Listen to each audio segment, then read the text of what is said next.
The office felt stifling, the fluorescent lights buzzing like trapped insects above, the air faintly tainted with the bitter tang of burnt coffee drifting from the break room.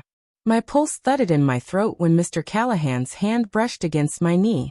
It was the barest contact, so brief it could have been dismissed, but it lingered just long enough to betray intention. I went rigid, my fingers clenching the edge of the polished conference table, the cold surface a poor anchor against the clammy heat of my palms.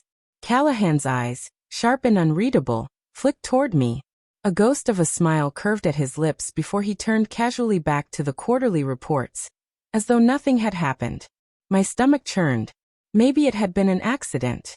I wanted to believe it was clumsy chance, but the way his gaze had lingered earlier, too heavy, too pointed, said otherwise. I shifted in my chair, smoothing the fabric of my skirt, forcing my thoughts into neat boxes. He was my boss. He had always been charming in that way that skirted too close to inappropriate. Compliments that towed the line of professional.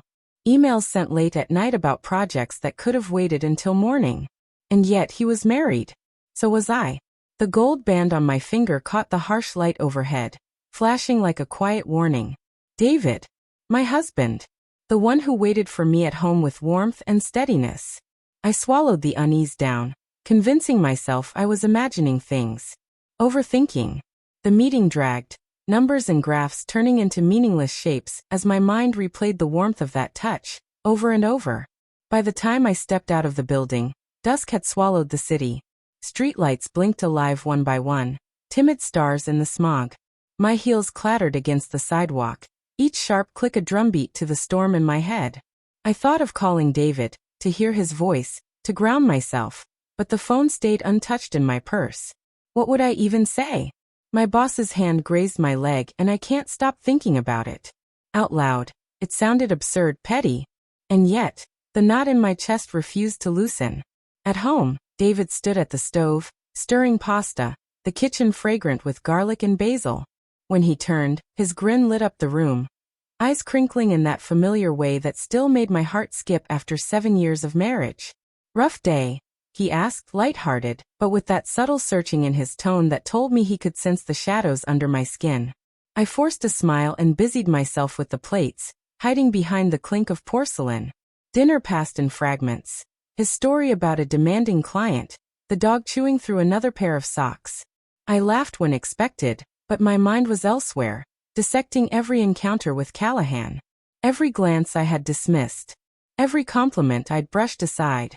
That night, lying beside David, I stared at the ceiling while his steady breathing lulled against the silence. My thoughts wouldn't relent. Had I misunderstood? Was my paranoia twisting a harmless gesture into something sinister?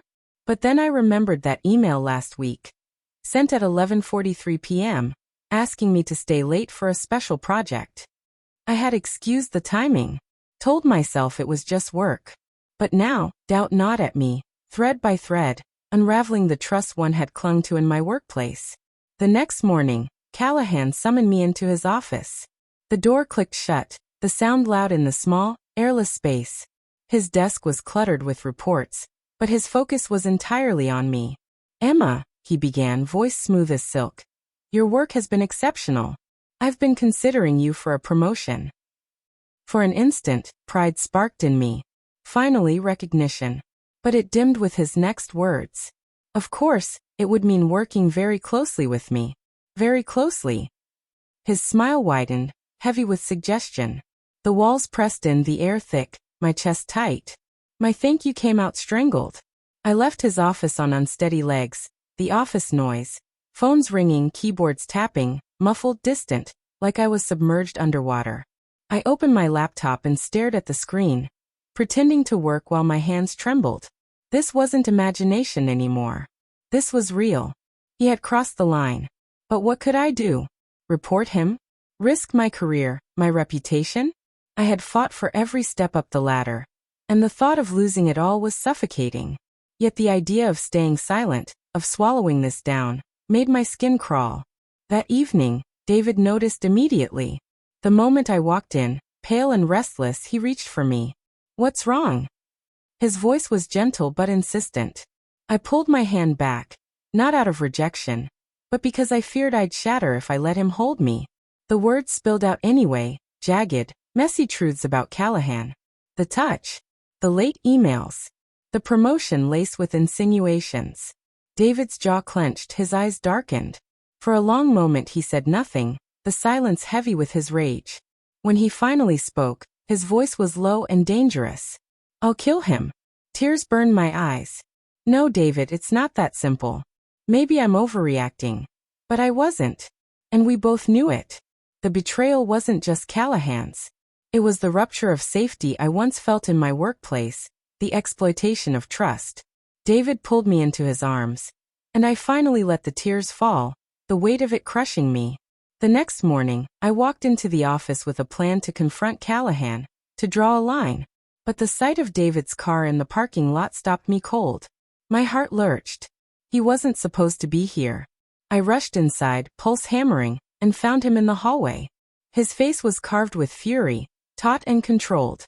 Callahan was there too, his confident smirk faltering into unease.